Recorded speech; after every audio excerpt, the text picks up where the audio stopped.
xisbiga mucaaradka ah ee wadaniga Somaliland ayaa cambaareeyay xariga lagula kacay mulkiilaha shirkadda Stan Cable TV Cabdimanaan Yuusuf Maxamed xogayaha cadaaladda xisbiga mucaaradka ah ee wadani Yunis Axmed Yunis warfidiyanada kula hadlay xarunta dhexe xisbiga wadani uu ku leeyahay magaalada Hargeysa ayaa sheegay in xukuumadda Somaliland looga baahan yahay inay sharaxaad dheeraad ah ay ka bixiso sababaha keenay xariga gudoomiyaha shirkadda Stan Cable ومدوينكي u dambeeyay ku xidhnaa magaalada Hargeysa ee caasimadda u ah Somaliland ka cambaareyno xarig loo geystay mulkiilihii TV-ga Stan TV ee Cabdimanaan Yuusuf Maxamed oo 17 bisha lagu xidhay magaalada Hargeysa si qafaalasha oo ka baxsan sharciga qawaaniinta Somaliland marka koowaad aad baa ugu xunahay xariga markii koowaad sifa sharci looma soo marin waxa weeye nin maalgeliye ah oo dastuurka Soomaaliya damaanad qaadaya dadka maalgeliyaasha in xaqooda iyo xuquuqdooda uu siiyo marka halka waxaad moodaa in dastuurkii la jabiyay oo si qafaalasho ah loo xidhay mulkiilaha TV-ga Stan 17 bisha la xidhay ilaa hadda oo muddo 9 caanamaala meel uu jaani cidib ku xidhan yahay maamulkii markaan wada xidhiidhnay shirkadda Stan iyo eheladiisiiba waxay sheegeen in meel allaala meel ku xidhan yahay ayna jirin Soomaaliland waa dal dimuqraadi ah oo dal dastuur leh oo xuquuqda dadka maalgelinaya dastuurka damaanad qaaday marka waxaad moodaa in Soomaaliland fool xumaanayso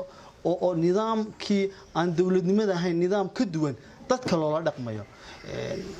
dastuurku wuxuu damaanad qaaday maalgelin buu sheegay dadka maalgelin inuu damaanad qaadayo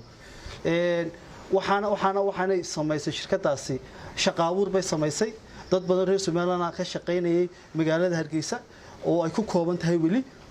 dhaqaale badan oo soo gelisay cashuur bixiyaal weeyaan hadii ay dambi galeen anigu ma lihin dambi ma gelin hadii dambi galeen sifa loo maraa jira waxaad moodaa Somaliland in xoog iyo awood la isku sheeganayo dastuurka iyo qawaaniinta iyo sharciga meel la laalaabo meel la iska dhigay hay'ad baa maamusho warbaahinta la yiraahdo wasaaradda warfaafinta hadii cid wax ka sheeganayso in wasaaradda warfaafinta ay dacwad geeyaan oo xiraarinta la geeyo oo la xisaabtamo liisanka la noqday sida TV-yada kaleba loola dhaqmo marka waxaan u aragnaa in dad gooniya ay target ka dhiganayaan institutionka weyn marka waxaan madaxweynaha ugu baaqnaa madaxweynaha dastuurka inay ilaaliso adiga mas'uuliyaddaada koobaad adiga dalka u dhaartay dastuurka u dhaartay dadkan u dhaartay ceeb bay ku tahay dad maalgeliye reer Somaliland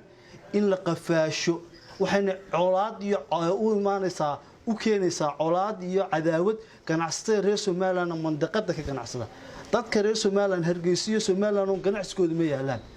mandaqadan geeska Afrika bay ka ganacsadaan Soomaaliduna ganacsigooda waa isku banaan yahay marka inayna dawladnimada qabiil ka dhigna maahay dawladnimada inay ka dhigno way qaran ummadu harsato dadka reer Soomaaliya iyo dadka kale jaarka mandaqadba ay harsadaan oo dastuurka damaanad qaaday marka waxaan aad iyo aad ugu xunahay qafaalashada ku dhacday mulkiilaha TV-ga waan cambaareynaa sida ugu adag baan cambaareynaa waxaan sheegaynaa inaan ganacsatada Soomaaliland cadaawad loo abuuray cadaawad bay noqonaysaa iyo colaad in laga aarsado dadka way dadku waa qabaayil deegaanay ku kala nool yihiin foolxumay ku tahay dalka in dadkii u dhashay meel kale lagu waxyeeleeyo marka waxaan ugu baaqaynaa hay'adaha garsoorka iyo booliiska waxaad moodaa inay si ka baxsan shuruucda iyo qawaaniintii dalka u yaalay inay u dhaqmayaan oo la oranayo qabo waaran ma soo qaadan markii koowaad marka labaad meel ku xidhanyaba lama garanayo waxa la sheegayaa wararku sheegayaan inuu guryaha magaalada kamid ah ku xidhan yahay waa khalad dastuuriya qofka 24 saac ka badan lama hayn karo maxkamadda ma keenin cid gol dacwadoodu furatay oo soo dacwaysay ma jirto dalku ma fawda dalku nidaam iyo dastuur buu leeyahay oo itiraaf been leena dunida doonayna dalku fawda ma aha fawdada laga daayo oo dadkan suuqa jooga ee dadka iska xidhxidhaya aad moodid inay awoodii qaranka ay jeebka gashadeen ummadda madaxweyne ka qabo ummadan bilaa calaykum adiga mas'uuliye ka mas'uule ummadda madaxweyne ka qabo aad baan u cambaareynaa oo ka xunahay falalka soo noqnoqonaya iyo umuuman warbaahinta la tacadiga lagu hayo warbaahin badan baa xidhxidhan institution waaweyn baa xidhxidhan saxafiyiin baa xidhxidhan hoyga xadhigayna noqon madaxweyne hoyga xadhig iyo haddii Soomaaliland noqoto dunidu maanta qol kaliya ku wada jirtaa wanaaga iyo xumaanta inaga baxaaba waxa weeye saameyn bay nagu yeelanayaan wanaaga inaga baxaana Soomaaliland buu qurxinaya xumaanta inaga baxdaana Soomaaliland bay falxumaysaa Soomaaliland halkan ictiraaf bay ku jirtaa marka waa in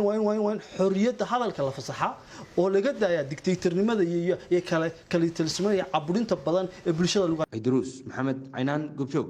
Hargeysa